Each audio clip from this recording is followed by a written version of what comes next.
Hey everybody, welcome to another edition of Tony T's Toon Talk, available here at the Port Washington Public Library's YouTube channel. I'm your host, Tony Traguardo, and I'm ready to talk tunes. Many of the biggest writers and performers in the pop music world started out in bands that may have been forgotten, or were never even known at all. Some artists released albums early on in their careers that didn't really quite reflect exactly what they were all about or what they were capable of. But nonetheless, some of these early works definitely have some merit, and we'll look at some examples on this episode of Tony T's Toon Talk. It was 1967 when two teenagers, one short, the other one even shorter, began what would eventually become an astonishing musical career. Paul Simon and Art Garfunkel grew up in the 1940s and 1950s in Kew Gardens Hills in Queens, New York, 3 blocks away from one another. They attended the same schools, and they were both fascinated by music and the radio as rock and roll began to emerge. They shared a love of the harmonies and songs of the Everly Brothers in particular. Simon first noticed Garfunkel singing in a 4th grade talent show, which Simon thought might be a good way to attract girls. But their friendship really began in 1953 when they both appeared in a 6th grade adaptation of Alice in Wonderland. They started singing together, and they were soon performing as a duo at school dances. In 1956, while attending Forest Hills High School, they wrote their first song, "The Girl for Me." A short time later, while trying to remember the lyrics to the Everly Brothers song "Hey Doll Baby," they wrote a tune called "Hey Schoolgirl." The two 15-year-olds paid $25 to record the song at a studio in Manhattan, and their session was overheard by a producer named Sid Prosen, who signed them to his independent label Big Records after speaking to their parents. Simon and Garfunkel assumed the names Tom and Jerry. Garfunkel was Tom Graff, a reference to his interest in mathematics and his tendency to follow the progress of the hits of the day on graph paper. And Simon became Jerry Landis after the surname of a girl that he was dating. The single "Hey Schoolgirl" was released with the B-side "Dancin' Wild" in 1957. Prosen, using the payola system that was popular at the time, bribed DJ Alan Freed $200 to play the single on his radio show, where it became a nightly staple.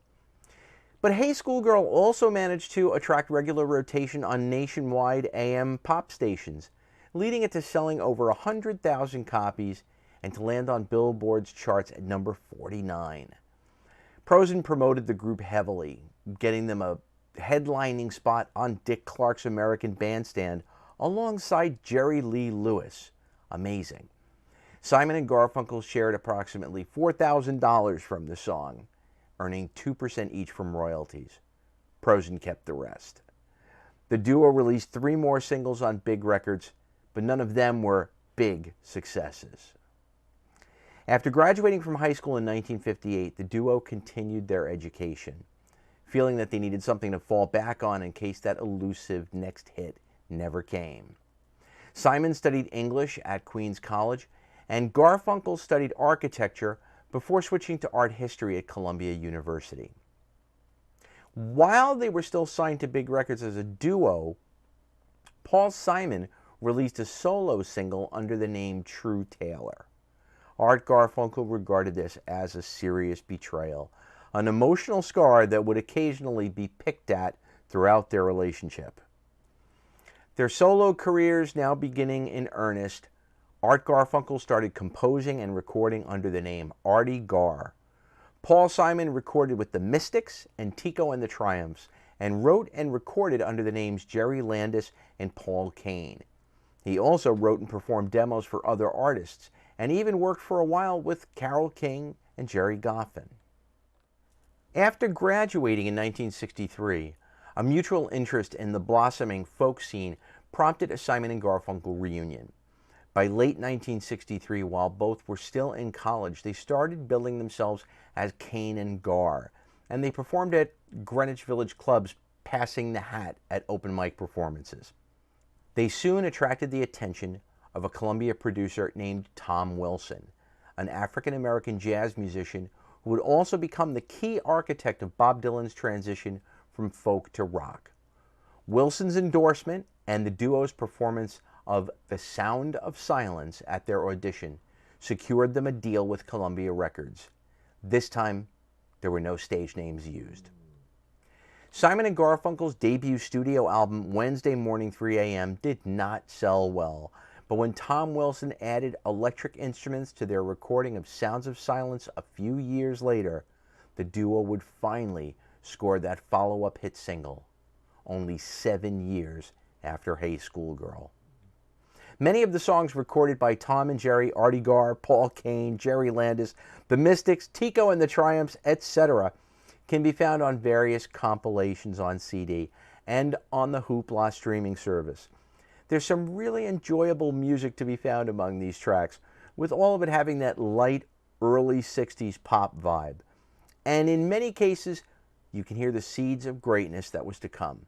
An active link as of June 2020 to one of those collections can be found in the description area below this video. The Golliwogs. They started out in 1959 as an instrumental trio called the Blue Velvets. The original lineup was John Fogerty on guitar, Stu Cook on piano, and Doug Clifford, eventually named Cosmo, on drums. In 1960, John's older brother Tom, who had been in local bands since 1958, began singing with the group. As the Blue Velvets, the group released 3 singles in the San Francisco Bay Area during 1961 and 1962 on Oakland's Orchestra Records. These records sold in very small numbers, even though the second Blue Velvet single was actually added to Oakland's KEWB Top 40 playlist by the station's legendary DJ Casey Kasem. Around 1963, Brother Tom began playing rhythm guitar in addition to remaining the lead vocalist and frontman. Brother John continued as the lead guitarist. Stu Cook switched from piano to bass guitar. In the middle of 1964, the Blue Velvets recorded 2 songs for Fantasy Records, a local label based in San Francisco. The band was attracted to Fantasy because in 1963, the label had released the national hit Cast Your Fate to the Wind by Vince Guaraldi. One of Fantasy Records' co-owners, Max Weiss, initially changed the group's name to The Visions, but just as they were about to release their first single on the label in November of 1964, Weiss decided to rename them the Golliwogs, an apparent reference to a once popular minstrel doll called the Gollywog. 7 Gollywog singles in total were released in the San Francisco Bay Area. For the composing credits on the first 6 singles, the Fogerty brothers adopted the pseudonyms Ran Wild and Toby Green, and all of the songs were then credited to Wild and Green. None of the Gollywog singles broke out nationally, but one of them, a song called Brown Eyed Girl, not that Brown Eyed Girl, was a near breakout hit in Miami, Florida, where it reached number 10 on Billboard's regional breakout charts for that area. Eventually, John Fogerty started to take control of the group. He started writing all of their material, singing the lead vocals, and blossoming into a multi-instrumentalist who played keyboards, harmonica, and saxophone, in addition to lead guitar. And by 1967, he was even producing the group's recordings. The Golliwogs' final single, Porterville, was issued in late 1967, with John Fogerty writing both sides of the single under the name T. Spice Bush Swallowtail. In December of 1967, the Golliwogs officially changed their name to Creedence Clearwater Revival, often referred to as CCR. Porterville was reissued that following month as the first single by Creedence Clearwater Revival, and the rechristened band's first album was released in July of 1968. All of the fascinating pre-Creedence Clearwater Gollywog recordings can be found on a collection called The Golliwogs Fight Fire, the complete recordings 1964 to 1967, and it's available online to be heard on most streaming services. The Almond Joys were a band based in Florida, and the Menets were a band based in Alabama. The group The Hourglass was formed from the ashes of these two disbanded rival groups that had been playing the same southern circuit. The Hourglass were booked in early 1967 into a month-long engagement in St. Louis, Missouri, where they met the members of the Nitty Gritty Dirt Band, whose manager, Bill McEwen, arranged for them to get a contract with Liberty Records. The band moved to L.A. and was soon opening for groups like The Doors and Buffalo Springfield. They recorded a fine eponymous debut album full of light-hearted poppy soul that was just delightful. But it was also unlike anything that the group was performing in California clubs and theaters like the Fillmore West and the Troubadour. The album flopped. The songs had been chosen from a pool of staff writers including Jackson Browne and Jimmy Radcliffe, whose song Nothing But Tears was the A-side of the Hourglass's debut single. But even though the material was strong, it didn't really reflect the Hourglass's tastes or strength. In fact, the band generally refused to perform the songs from the album in their live shows, focusing instead on their gritty blues and R&B inflected southern sounds, along with a couple of originals written by their keyboardist Gregg Allman. And interestingly, after the album's release, the group was discouraged from performing. Their label thought that they would become overexposed. Very unusual maneuver, especially for the time. Anyway, the Hourglass reshuffled with a few different members, and they eventually recorded a second album called Power of Love. That album featured the songwriting skills of Gregg Allman, and it had material that fit the group much better than the material on the debut album. But nonetheless, it still flopped.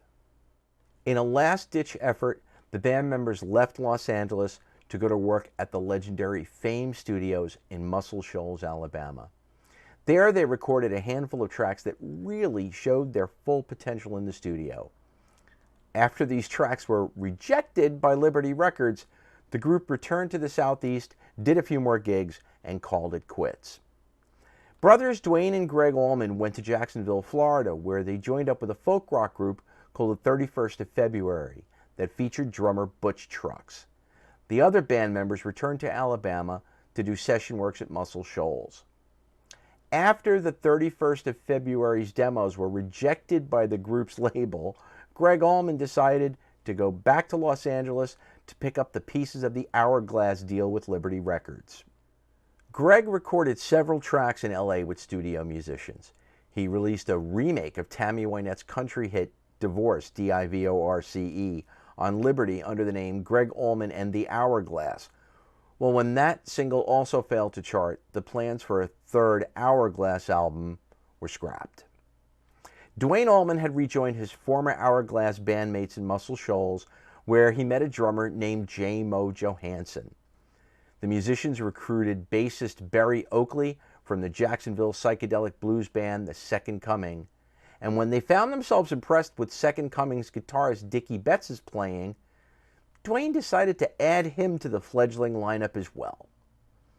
With the addition of a second drummer, the former 31st of February drummer Butch Trucks, and his brother Gregg, who had officially abandoned his non-existent solo career in Los Angeles on vocals and organ, the new lineup became the Allman Brothers Band. When it comes right down to it, in hindsight, the music of the Hourglass is really thoroughly enjoyable. If you're expecting the long jams and musical virtuosity that you're accustomed to hearing on Eat a Peach or At Fillmore East, you will certainly be sorely disappointed. But if you want to hear some fine, sharp playing on a number of well-recorded late 60s rock and pop tunes, definitely check out the pre-Allman Brothers albums that featured the two Allman Brothers. In 1964, three high school mates, John, Darcy, Gordon Rawson, and Gerard Bertelkamp, who would later be known as Beeb Birtles, formed a band to play the popular songs of the day. In 1966, having been joined by Ted Higgins and a fine singer named Darryl Cotton, they took the name Down the Line. Down the Line took to performing covers of English mod groups like the Hollies, the Move, the Who, and the Small Faces in clubs and discos around their home city of Adelaide, Australia, and they gradually started gathering a following. After recording some songs with a rising Australian singer in 1967, Down the Line was approached by two Adelaide-based promoters who suggested that they change their name to Zoot. Along with the name change, Zoot began including some fine original material in their set. In August of 1968, the group moved to Melbourne and hired co-managers Wayne DeGrouchy and Tony Knight. DeGrouchy came up with this idea to dress the band all in pink from head to toe, and on September 3rd, 1968, the band made their Think Pink debut. Zoot was signed with Columbia Records, EMI Music in Australia, where they recorded their first single, You Better Be Going Now, a Jackie Lomax cover. The ongoing Think Pink had the band members continuing to dress in pink satin and arrive at their venues in singer Darrell Cotton's pink-painted car. The publicity gimmick certainly brought attention to the group and attracted a significant number of teenage girl fans, but it also caused problems in establishing their credibility as serious rock musicians. By December, they dropped their management. Zoot's second single, One Times, Two Times, Three Times, Four, was released in December of 1968 and charted on the Australian National Top 40 Singles charts. Besides getting serious radio airplay, the band also began to appear regularly on the local pop music TV show Uptight. By June of 1969, Zoot was voted top Australian group.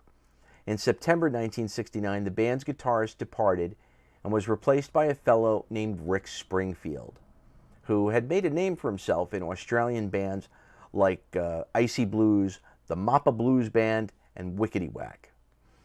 With their new guitarist, Zoot joined a major tour with Australian bands that was generally a publicity success, but a major financial disaster.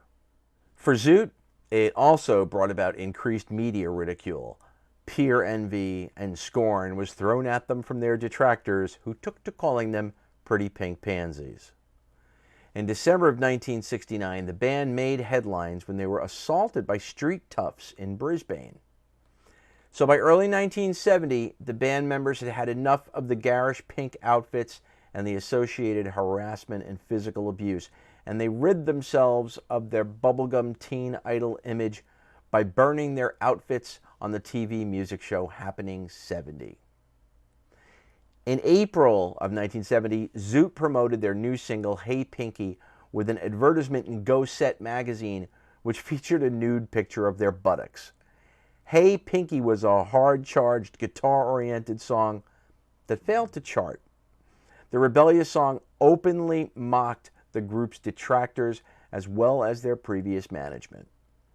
Their debut studio album, Just Zoot, was released in July and reached number 12 on the Australian Music Report.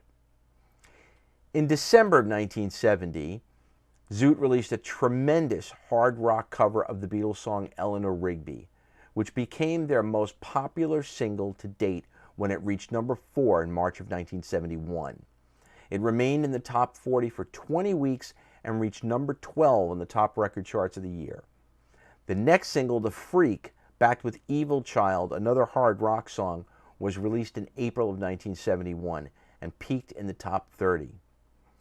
With the chart success of Eleanor Rigby, RCA Records expressed interest in bringing them to the United States to record. But they encountered problems with their visa work permits. It was also becoming kind of apparent that Rick Springfield was really being scouted by the label for a solo career. Along with other disappointments and frustrations, this led to the band breaking up in May of 1971.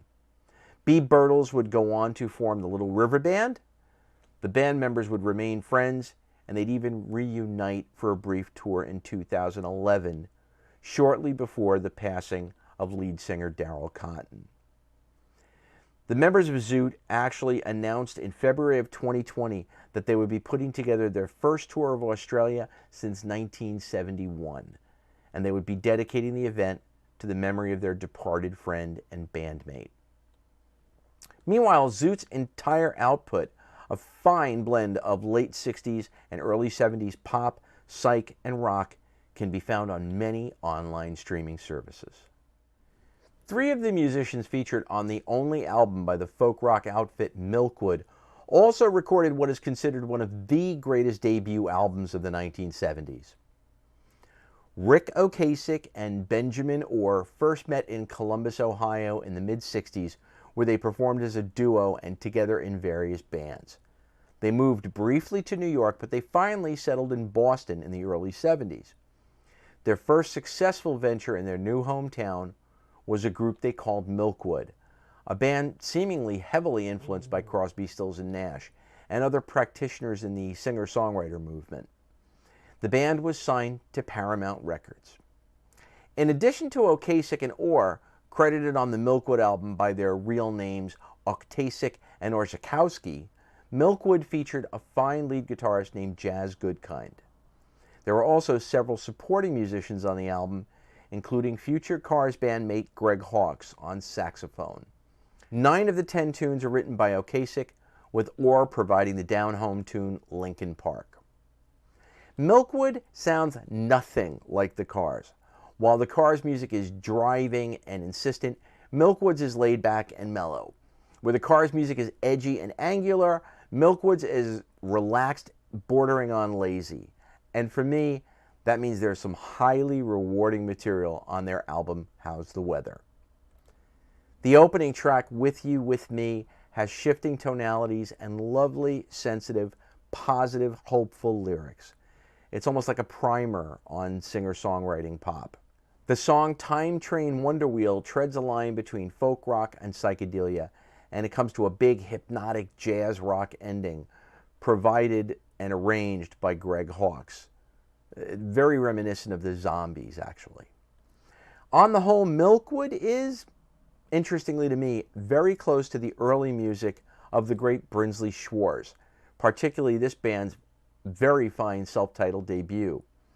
Both bands offer a sort of imitation Crosby, Stills, Nash, and while Milkwood lacks some of the shambling Grateful Dead type influence that's in evidence on the Brinsley Schwarz record, the basic approach to the instrumental and vocal arrangements are quite similar.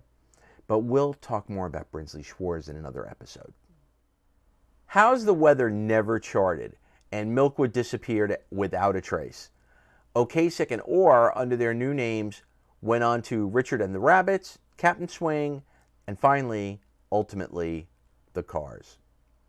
Ocasek and Orr reputedly disavowed their first LP in later years, but I have to say honestly that while I'm a big fan of the Cars' hit records, I find the Milkwood album an easier cover-to-cover listen than every Cars album but their debut. So check it out on HOOPLA or one of the other online streaming services. There are a number of other bands that produce some interesting pre-fame music, but their stories will have to wait for a future episode of Tony T's Toon Talk. Meanwhile, I hope you'll explore some of the music that I've talked about here. Be sure to look for it on the excellent digital resources and streaming services available through your local library. Thanks for watching, and happy listening.